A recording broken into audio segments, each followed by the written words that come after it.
The blare of my phone jerks me from a dreamless sleep at 2:17 a.m.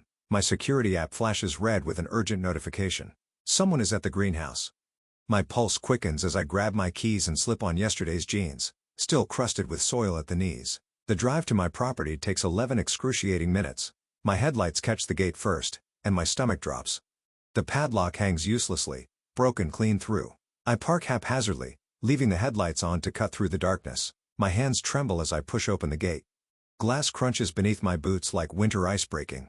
The sound echoes in my chest, each step forward revealing more destruction. No, no. The words tumble from my lips, barely audible over the thundering of my heartbeat. Inside, the devastation steals my breath. Thousands of plants lie broken and scattered across concrete floors, hanging baskets smashed, potted orchids sliced through their centers, rare succulents crushed under boot prints. The order for Hartwell Properties, $22,000 of carefully cultivated plants destroyed beyond salvation. I stumble to the small office in the back corner, praying the security system captured something useful. The camera screen flickers to life under my touch. I rewind the footage with shaking fingers. There, he island. Tyler. My brother, his face perfectly illuminated as he looks directly into the camera, raising the garden shears he stole from my tool shed. The hatred in his eyes burns through the screen as he systematically destroys everything I've built. My knees give out. I sink to the floor amid pottery shards and scattered soil. The footage plays on 2 hours of methodical destruction. Tyler occasionally glancing at the camera, making sure I would see him, would know exactly who did this. 1 week ago, we were all sitting around my parents' dining table. Mom passed the mashed potatoes while Dad cleared his throat in that way that always preceded an uncomfortable conversation. "Ela, honey," Mom began, her voice gentle but insistent. "Tyler is between jobs again. We were thinking your greenhouse would be the perfect place for him. You're doing so well now." I placed my fork down carefully. "I can't afford another employee right now, Mom. And Tyler doesn't have any experience with plants." Dad's laugh held no humor. "He just needs someone to give him a chance. How hard can it be to water some flowers?" I bit my tongue against the urge to explain the complexity of maintaining specific soil pH levels, temperature controls, and feeding schedules for hundreds of specialized plants. "Family has to look out for each other," Mom added, reaching for my hand across the table. Her fingers were soft, uncalloused. She had never understood the physical labor my business required. "I'm sorry," I said firmly. "It's not personal. I just need employees with experience. The Hartwell contract is too important to risk." Tyler nodded, his smile tight. "No worries, sis, I get it." But he didn't get it. The text messages started the next morning. "You always think you're better than everyone. Must be nice having Mom and Dad's favorite business. Guess family means nothing to you." I blocked his number after 3 days of escalating hostility. My parents called daily, their disappointment heavy through the phone line. I let their calls go to voicemail while I worked 16-hour days preparing the Hartwell order, the most significant contract of my career, my chance to finally pay off a substantial portion of my business loan. Last night, exhausted after transplanting the final specimens, I checked my voicemail. Tyler's voice slurred with what I recognized as his third bourbon anger. "You'll regret choosing your stupid plans over family, Isla. Just wait." Now, surrounded by the wreckage of my livelihood, I understand the full meaning of his threat. I force myself to stand. My phone is still clutched in my hand, and I use it methodically, photographing each section of destruction. When I've documented everything, I call the police. My voice shakes but remains clear. "Yes, I'd like to report vandalism and destruction of property. I have security footage identifying the person responsible." While waiting for them to arrive, I wander back into what remains of my main greenhouse. I remember buying this land 4 years ago. The pride I felt signing those papers with money I'd saved working 3 jobs since high school. The loan officer had smirked when I first walked in, but his expression changed when I presented my business plan, detailed down to the penny. On the security monitor, Tyler swings a hammer into a row of terracotta pots. His movements are precise, not frenzied. This wasn't done in anger. This was calculated malice. I feel something shift inside me as I watch the footage a second time. The shock recedes, replaced by an unexpected clarity. I stand straighter, wiping soil from my palms onto my jeans. "This ends today," I whisper to the empty greenhouse. The tremor has left my voice. I hear sirens approaching in the distance. Outside, the sky is beginning to lighten at edges. Dawn is coming. I walk to meet the police officers, stepping carefully through the debris of what was, ready to fight for what will be. The following hours passed by at the police station and filing reports. After the procedures were finally complete, I pulled into my parents' driveway at exactly noon, the police report tucked into a folder beside me. The house looks smaller somehow. The white columns and brick facade less impressive than they seemed throughout my childhood. My fingers tighten around the steering wheel. I've rehearsed this conversation for hours, but my throat still constricts at what waits inside. The doorbell chimes the same 8 notes it has since I was 10. Mom answers wearing her Sunday cardigan, though it's Tuesday. Her smile falters when she sees my expression. Isla, honey, we weren't expecting you. I need to talk to everyone. My voice comes out steadier than I feel, Tyler included. She hesitates, then steps back. We're in the living room. Dad sits in his leather recliner, newspaper folded precisely on his lap. Tyler sprawls on the couch, phone in hand. They both look up as I enter. Neither stands. Isla, Dad nods. What brings you by unannounced? I place the folder on the coffee table. My greenhouse was vandalized last night. Someone destroyed everything. The Hartwell order. All of it. Mom gasps. Oh my God, did you call the police? I did. I look directly at Tyler. His face remains neutral, almost bored. They have the security footage. Tyler sits up straighter. I don't know what you're talking about. The practiced confusion in his voice makes my stomach turn. I pull out my phone and connect it to their television with 2 quick taps. The screen flickers to life, showing Tyler looking directly into my security camera. In the footage, he raises garden shears toward the lens in mock salute before turning to systematically slice through a row of potted orchids. Mom's hand flies to her mouth. Dad sits perfectly still, newspaper crinkling under his tightening grip. Tyler's expression flickers between shock and anger as his recorded self destroys my livelihood. Turn it off, Dad says finally. I pause the video, but don't close it. The police have all of this. They're filing charges for criminal damage and breaking and entering. The silence stretches tight as piano wire until Mom breaks it. Surely we can handle this privately, she pleads. As a family. Dad clears his throat. Isla, I understand you're upset. The greenhouse is insured, yes? I'll cover whatever the deductible island. He reaches for the checkbook in his breast pocket. Just tell them there was a mistake. You don't want this hanging over Tyler's future. A laugh escapes me sharp and without humor. You still don't get it, do you? This isn't about money. Then what is it about? Tyler asks, voice rising. Punishment? Revenge? Consequences, I answer. Something you've never had to face. Mom steps between us. Please, Isla. We're family. Family. I test the word. Was it family when you gave Tyler a key to my house without telling me? For emergencies, you said? Their shared glance tells me everything. How long have you had that key? Dad shifts in his chair. Since you bought the place. But that's not. 4 years. The betrayal sits heavy on my tongue. 4 years you've had access to my home without my knowledge. Tyler stands now. You're overreacting. It's just a key. Just like it's just plants? I counter. Just business. Michael called me this morning. He told me you've been telling people I owe you part of the greenhouse, that it was supposed to be a family business. Well, it should have been. Tyler steps forward. Dad helped with your loan application. Mom helped with your business name. And when I needed something, one thing you shut me out. I look down at my hands. Soil still embedded under my nails despite scrubbing them raw this morning. Mom's hands rest on the arm of Dad's chair. Her manicure perfect. Not a callus in sight. The contrast strikes me suddenly. These hands have built something from nothing, while they've only taken. I'm not dropping the charges, I say quietly. Dad pulls out his checkbook. Name your price, Isla. Whatever the damage costs, plus extra for your trouble. I glance at the mantle where family photos tell our story. Tyler's graduation. Parents flanking him proudly. Tyler's first car. Ribbon on the hood. Tyler's college acceptance. In the corner, one small frame holds my business license photo, added as an afterthought. Some things can't be bought off, Dad. My phone vibrates. A text from Lisa, my assistant. I saw Tyler arguing with you last week. Happy to give a statement if needed. Earlier, Michael had called. I saw how he talked to you at the nursery supply. That wasn't normal. Let me know if you need a witness. Even Mr. Grayson from the bank had reached out. Your business plan was solid from day one, Miss Flores. We stand behind our investment in you. The Hartwell project manager surprised me most. Take the time you need.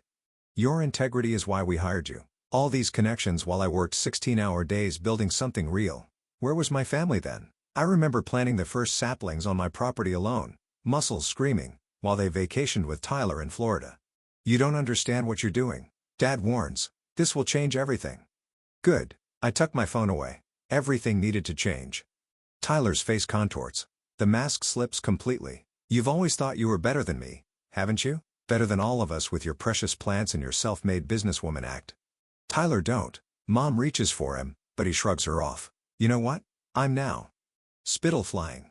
You needed to be knocked down a peg. Always so high and mighty.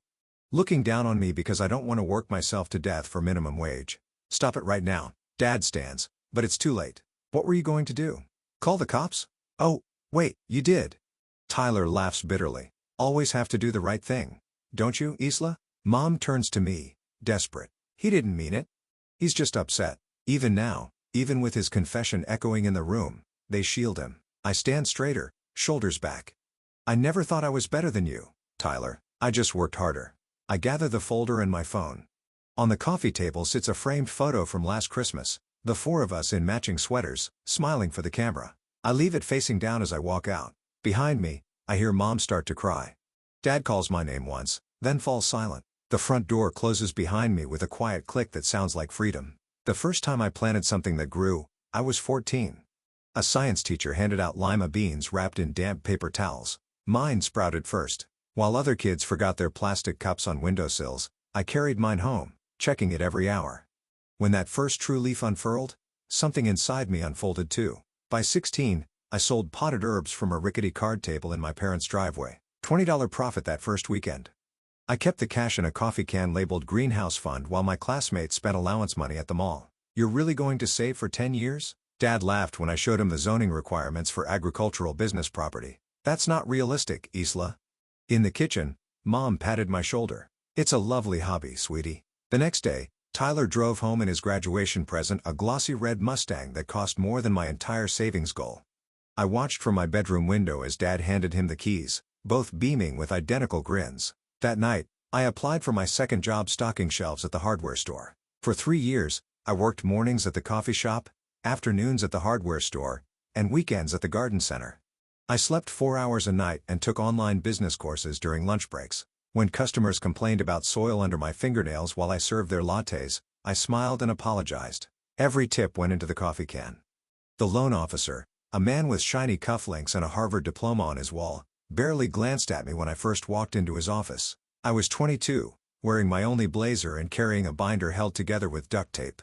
So you want to grow plants?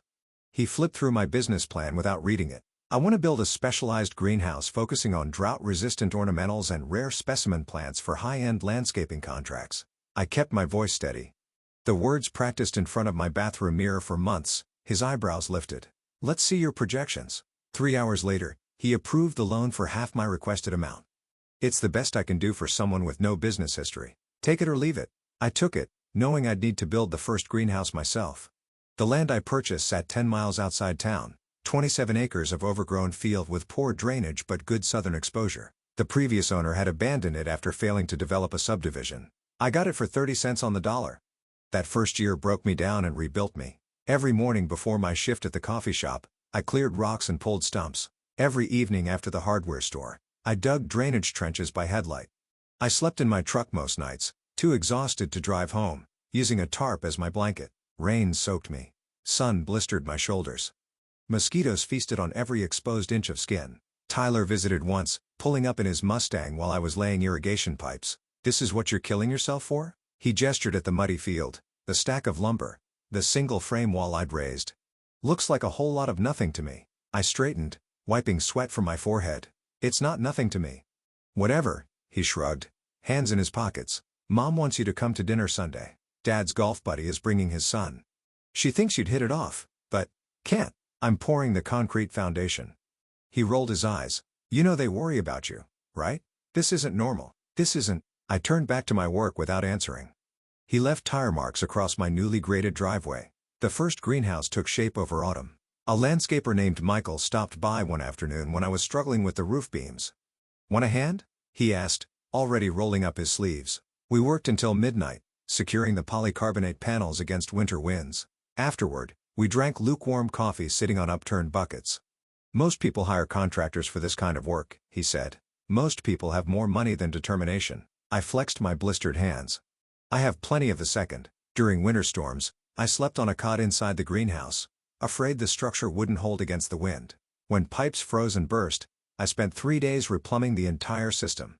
When wholesalers wouldn't extend credit to a new business, I drove 6 hours each way to buy directly from growers, cramming seedlings into every inch of my truck. The morning I signed my first landscaping contract, $8,000 for a hotel renovation, I called my parents. That's wonderful, honey.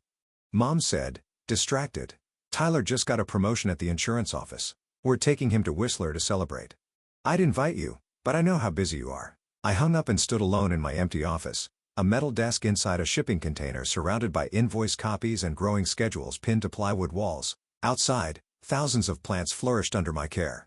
When the Hartwell contract came, $22,000 for a corporate headquarters installation, I spent every waking minute preparing. Each plant was perfectly placed, labeled, and documented. At midnight on the final day of preparation, I allowed myself a small celebration, 1 cup of coffee on my truck tailgate, watching moonlight play across rows of healthy plants. Only that night did I feel successful. Then came 2:17 a.m., and the security alert that shattered everything. The morning after Tyler destroyed my greenhouse, I stood among the wreckage as dawn broke, already making lists in my head. The insurance adjuster arrived at 9, expecting tears and confusion. Instead, I handed him a complete inventory with photographs, purchase dates, and replacement costs. Most people don't keep records this detailed, he said, surprised. I'm not most people. When I returned from my parents' house, 3 cars had pulled into my ruined driveway. The owner of the coffee shop where I'd worked years before, a regular customer from my first plant sale, Michael, holding 2 cups of coffee and work gloves. We saw what happened on the community page, the coffee shop owner said. Thought you could use some help. They stayed until sunset, clearing debris and salvaging what plants could be saved. Michael worked silently beside me, matching my pace without conversation. My phone rang as we finished. The Hartwell project manager. I heard about what happened, she said. We can adjust our timeline if you need it. I looked across the devastation, at the small pile of salvaged plants. I appreciate that. We chose your company because of your reputation for quality and resilience. That hasn't changed. When the court date arrived 6 weeks later, I wore my work clothes clean but bearing the permanent soil stains of my profession. The courtroom smelled of furniture, polish, and anxiety. Tyler sat with our parents, all 3 dressed as if attending church. I testified without embellishment. The security footage played on the courtroom monitor, Tyler's face clearly visible as he systematically destroyed years of my work. The judge watched without expression. When it was Tyler's turn, he spoke of stress and misunderstandings, of feeling excluded from family business opportunities, of deep remorse that didn't reach his eyes. Our parents sat directly behind him, not in the neutral middle row. The judge's ruling was swift, full restitution, 200 hours of community service, a no-contact order. Tyler's face hardened as the terms were read. I walked out alone, squinting in the sudden sunlight. The greenhouse waited, already half rebuilt. Unlike the family behind me, it stood on foundations I could trust. 2 days later, the crunch of gravel under heavy boots announces the security installers arriving at 7 sharp. I'm already on my second coffee, having been awake since 4, reviewing blueprints for the rebuilt greenhouse. Sleep comes in short bursts these days. We'll start with 8 cameras, I tell the lead technician, pointing to the property diagram I've marked with red X's. Full coverage of every entrance, the parking area, and a special focus on the new greenhouse foundation. He nods appreciatively at my preparation. Most folks just tell us to make it secure and leave it at that. I manage a small smile. I'm not leaving anything to chance again. The insurance check arrived yesterday, $18,000. Not enough to replace everything, but enough to begin. I've been sleeping on a cot in my small office, guarding what remains while planning the resurrection. Every penny has been allocated in my new spreadsheet. Security first, then structural repairs, then plants in strict order of profitability. The doorbell chimes as the technicians team gets to work. A woman I recognize from the Chamber of Commerce stands at the door holding a gift basket and an envelope. Isla Flores? I'm Catherine Daniels. We've never formally met, but the business association wanted to extend our support. She gestures at the destruction still visible through the broken glass walls. We heard what happened, and we want you to know the local business community stands with you. I accept the envelope with soil-stained fingers. Inside is an invitation to join the association with first-year dues waived, along with contact information for 3 new potential clients interested in commercial landscaping. Thank you, I say, the words feeling inadequate. Your resilience has impressed a lot of people, Catherine says before leaving. Not many would be rebuilding so quickly. Not many would be rebuilding so quickly. By noon, I'm carefully transplanting salvageable seedlings according to my prioritized recovery schedule. My phone buzzes. Mom's number. The 4th call today. I silence it without breaking rhythm, my hands moving methodically through the soil. 10 minutes later, the security technician calls from outside. Ms. Flores, your parents are at the gate asking to be let in. My fingers tighten around a small terracotta pot. Please inform them that I'm in the middle of critical work and can't be interrupted. 20 minutes pass before I hear Mom's voice, somehow inside the property. She must have followed one of the security vehicles through the gate. Isla, honey, we need to talk about healing our family. I don't look up for my work. This is private property. The business is closed for repairs. He's your brother, she says, her voice breaking. Family forgives family. Now I stand, wiping soil from my hands onto my jeans. I'll be happy to talk when Tyler completes his court-ordered restitution and community service. Until then, I have nothing to discuss. Dad steps forward from behind Mom. We've contacted Pastor Williams. He's willing to mediate a family meeting. No, I say quietly, but with absolute certainty. I've documented this visit. Please leave, or I'll have to call the officer handling my case. Their faces show the shock of unfamiliar consequences. They've never heard this tone from me before. That evening, I noticed Tyler's truck driving slowly past the property, despite the no-contact order.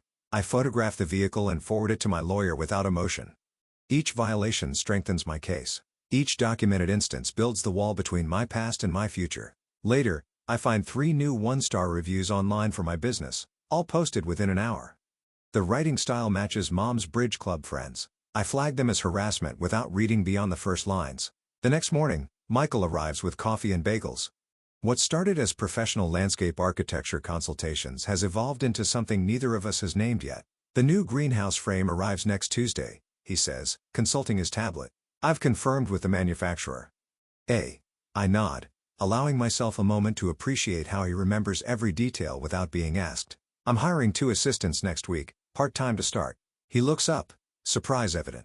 You've never wanted employees before. I can't build this alone anymore, I admit. The words feel strange in my mouth, an acknowledgement of both limitation and expansion.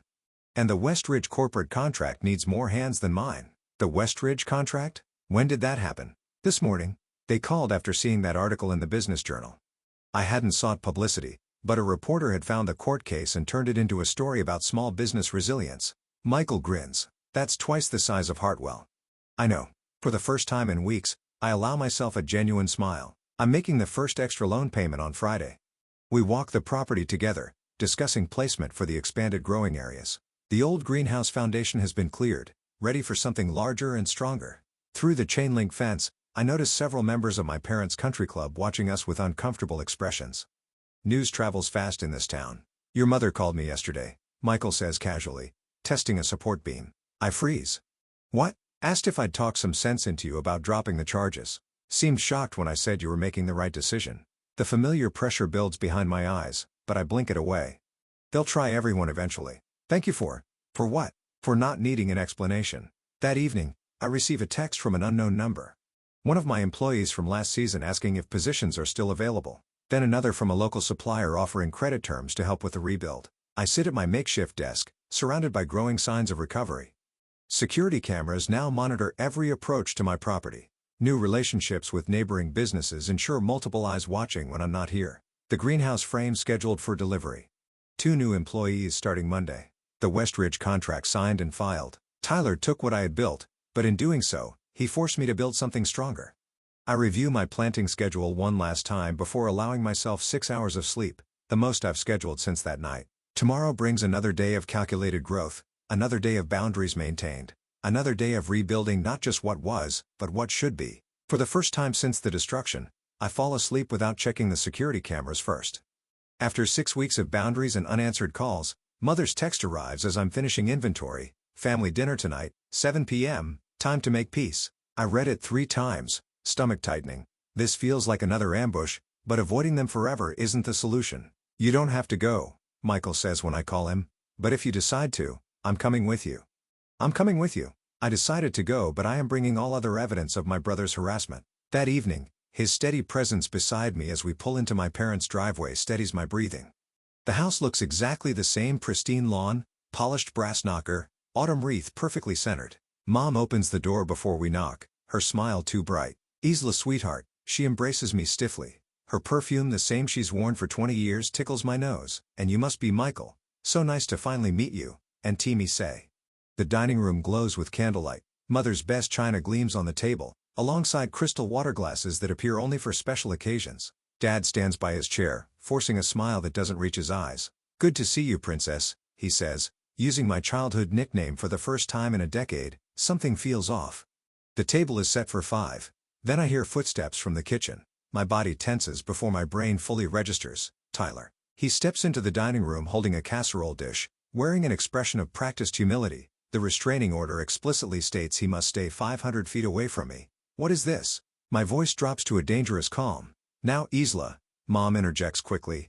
We thought it was time for everyone to talk this through like adults. Michael's hand finds the small of my back, grounding me. I notice Dad's eyes track the movement, his jaw tightening. Tyler isn't supposed to be within 500 feet of me. I say quietly, that's not my rule. It's the court's. Which is exactly what we need to discuss, Dad says, gesturing to the chairs. Sit please, your mother made pot roast. The audacity is breathtaking. I remain standing. We're family, Mom continues, her voice slipping into the gentle manipulation I've heard all my life. What will the neighbors think? The floor is family and court against each other. Your grandfather would be heartbroken, Dad nods solemnly. We've talked about this extensively with Tyler. He's ready to apologize properly. On cue, Tyler steps forward. Isla, I'm truly sorry for what happened. I was in a bad place, but I've been going to those anger management classes. I've changed. His words flow too smoothly, rehearsed in front of our parents' bathroom mirror. No doubt, I've heard variations of this speech since we were children. After he broke my science project, after he borrowed my car and crashed it, after each disaster that our parents helped him escape. What exactly are you hoping will happen tonight? I ask, looking between the three of them. Mom reaches for the breadbasket. Well, we thought once Tyler apologizes, you could reconsider pressing charges. Your father can cover any remaining damages. The insurance already covered the damages. I say, the criminal record is what's hurting him, Dad explains. As if I don't understand, he's had 3 job interviews fall through because of it. I open my messenger bag and remove a folder. This is a printout of Tyler driving by my greenhouse 4 times last week. I say, placing the first page on the table. This is from yesterday, when he parked outside my house for 27 minutes. Another, and this is a copy of the messages he sent from different numbers since his regular one was blocked. Their faces reveal everything. They knew. True amends would mean respecting the boundaries set by the court. I continue. It would mean Tyler getting a job, any job, and paying restitution himself instead of using Dad's money. It would mean actual change, not just words. Mom's hand flutters to her throat. Isla family is above all. No. I interrupt, my voice firm but not loud. Respect is above all. Consequences are necessary. Glow. You've always been so high and mighty. Tyler snaps, the mask of contrition slipping. You think your precious plants make you better than everyone. Dad stands, reaching for his wallet. Look, I'll write a check right now. Whatever amount you want. Let's put this ugliness behind us. This isn't about money, I say. It never was. Mom looks genuinely confused.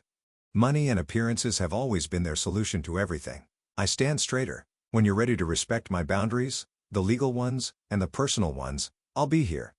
But reconciliation requires changed behavior, not just words. Tyler's face contorts with rage. You self-righteous bitch. You've always thought you were too good for this family. Tyler. Mom gasps, but I notice she moves toward him, not me still protecting him even now. You see? Dad gestures wildly. This is what your stubbornness causes. If you just forgive and forget, like you taught him to do? I ask quietly. When has Tyler ever had to truly face consequences? The truth lands like a physical blow. Mom's face crumples as decades of enabling flash before her eyes. Dad looks lost without his checkbook solution. I turn to leave, Michael a steady presence beside me. The chaos of raised voices follows us to the door. Outside, the evening is surprisingly peaceful. Stars appear in the darkening sky. I take my first deep breath since arriving, the weight lifting from my shoulders with each step toward the car. Are you okay? Michael asks as we drive away. I watch my childhood home recede in the side mirror. For the first time, it looks small. Yes, I answer, surprised to find it's true. I really am. Morning sunlight streams through the newly installed skylights, casting diamond patterns across my expanded greenhouse floor. 1 year has transformed this space from devastation to abundance. Plants of every variety stretch toward the light, orchids with arching stems, succulents forming geometric patterns, and hanging ferns creating living curtains in the corners. Ms. Flores? Elaine appears at the doorway, clipboard in hand. My newest employee, hired just last month to help manage our growing client list. The Martin account paperwork is ready for your signature. I glance at my watch, 7:30 a.m., the day already humming with purpose. Thanks. I'll review it before our team meeting. I adjust the drip irrigation system for a row of specialty herbs destined for Chef Anthony's restaurant next week. In my office, a simple space I built with reclaimed wood and large windows. I pause before the framed business plan hanging beside my desk. The paper has yellowed slightly, but my handwriting remains bold and clear, detailing every aspect of the dream I refuse to abandon. The loan officer had raised his eyebrows when I first presented it, but yesterday, his congratulatory email arrived. 70% of my loan repaid ahead of schedule? Refinanced at a rate that seemed impossible a year ago. My phone buzzes with a text from Michael. Dinner tonight to celebrate the refinance? I've got something special planned. The warmth spreading through my chest has nothing to do with the morning sun. What began as professional respect has grown into something I never expected to find: a relationship built on mutual admiration rather than obligation. Dr. Watts would call this progress. Our weekly therapy sessions have helped me understand the difference between family ties and family bonds. One is automatic, the other earned. Last month, I discussed Tyler without my hands shaking or voice tightening. Not forgiveness exactly, but freedom from the anger that once threatened to root in my heart like an invasive species. The greenhouse doorbell chimes. Through the glass, I recognize my mother's silver sedan. She stands uncertainly by her car, clutching a small plant in a terracotta pot. Our relationship exists in careful texts and occasional coffee meetings, now her attempts at connection respectfully observing my boundaries. Dad hasn't visited once, still waiting for an apology I won't offer for protecting what's mine. Tyler completed his court-ordered community service with performative compliance, making the motions without true change. Last week, he applied for a job at Harrison's Garden Center across town, listing extensive greenhouse experience on his resume. The owner called to verify one of many bridges Tyler didn't realize I'd built in this community. Good morning. I call to my team as they arrive for our daily huddle. Faces bright with purpose, people who chose to be here, who value what we've built together. After work, I walk the property perimeter, surveying what we've accomplished. Security cameras gleam discreetly from corners. New beds burst with color where destruction once reigned. The client whose order Tyler destroyed now places orders triple the size, impressed by how we handled adversity. Michael arrives as evening softens the light. He seems nervous, fidgeting with something in his pocket as he suggests a walk through the largest greenhouse. Beneath the arbor of climbing roses I propagated from cuttings, he kneels, question and ring offered together. Later, we host an impromptu celebration dinner with my employees and friends, the family I've chosen. Laughter echoes across tables set among flowering plants. When we raise glasses and toast, my eyes catch the newly installed sign above the main entrance, Flores Family Greenhouse. The name remains, but its meaning has transformed completely. Family is what you build, not just what you're born into. And what I've built will continue to flourish, season after season, rooted in strength rather than obligation.